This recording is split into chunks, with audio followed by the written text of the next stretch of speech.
வணக்கம் மக்களே. Big pass லைவ்ல நடந்த அப்டேட்ஸ் தான் வரிசையாக பார்க்க போகிறோம். ஸோ என்ன அப்படின்றது பார்த்தீங்கன்னா, அடுத்த வாரம் கேப்டன்ஸில் எப்படியாவது விஷ்ணு நிற்க வைக்கணும் அப்படின்ற ஒரு இதில் விஷ்ணுக்கு ஆதரவாக பூர்ணிமா ஓட்டு போடுறாங்க. அப்புறம் விசித்ரா ஓட்டு போடுறான்ட்டாங்க. ஜோவிகாலாம் எத்தனை நாள் நின்ட்டா, இதுக்கப்புறம் ஜோவிகாலாம் வேணாம் நீ நில்லு அப்படின்ற மாதிரி குட்டி பாஸ் வீட்டில் விஷ்ணுக்கான ஆதரவு ஒரு பக்கம் பெருகிட்டு இருக்கு. இன்னொரு பக்கம் பிக் பாஸ் வீடு சைட்லேருந்து தினேஷ் நம்ம சாதனை பண்ணணும், தொடர்ந்து யாருமே 3 வாட்டி கேப்டன் ஆனதில்லை, அந்த சாதனை பண்ணணுன்ற முயற்சியில் தினேஷும் ஒரு பக்கம் எடுத்து வைக்கிறார். கேப்டன் ஆகிற முயற்சியில் அவரும் ஒரு பக்கம் ஈடுபட்டு இருக்கார். அதை தவிர்த்து பார்த்தீங்கன்னா மணிச்சந்திரா நான் கேப்டன் ஆகணுன்ற மாதிரி மணிச்சந்திரா ஒரு வேலையை பார்க்குறாரு. அதுக்கப்புறம் அந்த கூடயே பார்த்தீங்கன்னா நிக்சன். ஸோ ஆக மொத்தத்தில் இவங்க எல்லாம் கேப்டன்சி அடுத்த வாரம் மிகப்பெரிய ஒரு திட்டம் போட்டுட்டு இருக்காங்க. ஏன்னா கேம் ஒரு பக்கம் ஸ்ட்ராங்காக வர ஆரம்பிக்குது. ஸோ ஓரளவுக்கு கேப்டன் ஆகிட்டா கொஞ்சம் தப்பிக்கலாம் அப்படின்ற எண்ணத்தில் பண்ணுற மாதிரி எனக்கு தோணுது. ஸோ விஷ்ணு கன்ஃபார்ம் ஆயிடுச்சு.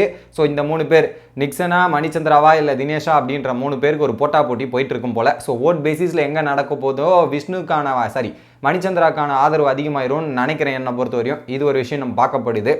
இன்னொரு பக்கம் பார்த்தீங்கன்னா ஸோ பூர்ணிமாவை பற்றி கூல் சுரேஷ் மற்றும் தினேஷ் லிவிங் ஏரியாவில் ஒரு டிஸ்கஷன் போகுது. அப்போ சொல்கிறாரு, இந்த தினேஷ் சொல்கிறாரு, இந்த வீட்டில் யாருமே ஒழுங்காக வர மாட்டேங்கிறாங்க. டைமிங் காலைல டாஸ்க் நடக்கும்னா கரெக்டாக டைமிங்க்கு வரதில்லை, குளிச்சுட்டு ரெடி ஆகிறதில்ல, இந்த மாதிரி எல்லாமே லேட் பண்ணிக்கிட்டு இந்த மாதிரி பண்ணிகிட்டு இருக்காங்க.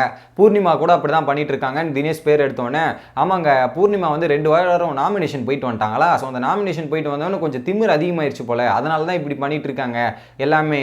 குறிப்பாக அவங்களோட ஆட்டிடியூட் பார்த்தீங்களா இல்லையா, வீக் டேஸில் ஒரு மாதிரியும் வீக்கெண்ட்லேயும் ஒரு மாதிரி பிஹேவ் பண்ணுறாங்கன்ற மாதிரி தினேஷ் எடுத்து வைக்கிறார்.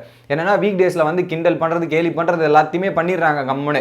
அதே வீக்கெண்டில் போயிட்டு அப்படியே அவளை திட்டு வாங்கிட்டு அதை ஜஸ்டிஃபை பண்ணுற மாதிரி கமல் சார் முன்னாடி சோகமாக உட்காந்து அவ்வளோ விஷயங்களை பேசிட்டு இதெல்லாம் பண்ணிட்டு, சரி அதை தப்பை திருந்திக்கிட்டு மாறணும். ஆனால் அந்த தப்பெல்லாம் திருந்த மாட்டாங்க, அப்படியே இருக்காங்களே தவிர கடைசி வரையும் மாற்றிக்காமல் திரும்ப திங்கக்கிழமை ஆரம்பித்தா அதே பழைய மாதிரி பழைய ட்ராக் எல்லாத்தையும் பண்ணுறது, கேலி பண்ணுறது, இது பண்ணுறதுன்ற மாதிரி பண்ணலாம் இந்த விஷயங்களை பண்ணிகிட்டே இருக்காங்களே தவிர கடைசி வரையும் அவங்க தப்பை திருந்திக்கவே மாட்டிக்கிறாங்க அப்படின்ற மாதிரி சொல்கிறாங்க. ஓகேங்களா. இதில் சில பேர் என்கிட்ட கேள்வி கேட்குறீங்க, என்னென்னா பூர்ணிமா மட்டும் தான் தப்பு பண்ணுறாங்களா, மற்றவங்க யாரும் தப்பு இல்லை, ஏன் நீங்கள் பூர்ணிமா மட்டும் பண்ணுறீங்க? ஏங்க லைவில் என்ன பேசுகிறாங்களோ அதை தாங்க நான் பேசுகிறேன்.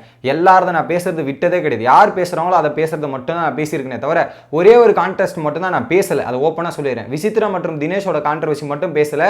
பட் அதில் எனக்கு கரெக்டான புரிதல், என்னோட புரிதல் கரெக்டாக என்னால் எக்ஸ்பிளைன் பண்ண முடியல. அதனால தான் அந்த வீடியோ மட்டும் தான் பண்ணலையே தவிர மற்றபடி நடந்த எல்லா இஷ்யூமே நான் என்னோட சேனலில் போட்டிருக்கேன். தப்புன்னா அதை தப்புன்னு சொல்லியிருக்கேன். ஒருவேளை நான் தப்பாக சொல்லியிருந்தாலும் அடுத்த வீடியோவில் நான் அதை மாற்றியும் பேசியிருக்கேன்.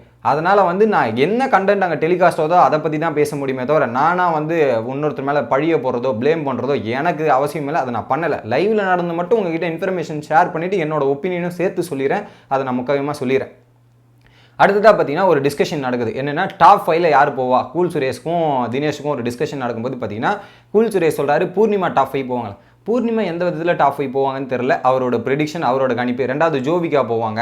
அதுக்கப்புறம் பார்த்தீங்கன்னா மிக்சர் கேட்டகரியில் எதனா ஒரு மிச்சல் வத்தல் தொத்தலில் மிச்சர் ஒன்று வந்துடும். அதுக்கப்புறம் தினேஷ் வருவார் அப்படின்ற மாதிரி கூல் சுரேஷோட ப்ரெடிக்ஷன் இப்படி இருக்குது. தினேஷ் ப்ரெடிக்ட் பண்ணும்போது மாயா ஸ்ட்ராங் பிளேயர், கண்டிப்பாக மாயா வந்துருவாங்கன்றது எனக்கு தெரியும். மாயா கண்டிப்பாக ட்ராவல் ஆகி வந்துருவாங்க. விஷ்ணுக்கும் அந்த பொட்டென்ஷியல் இருக்குது. பட் இன்னும் கொஞ்சம் நல்லா கேம் விளையாடணும், கொஞ்சம் ப்ராசஸ் பண்ணிட்டானா விஷ்ணு உள்ளே வரதுக்கான வாய்ப்பு இருக்குது அப்படின்ற மாதிரி விஷ்ணு வைக்கிறாரு.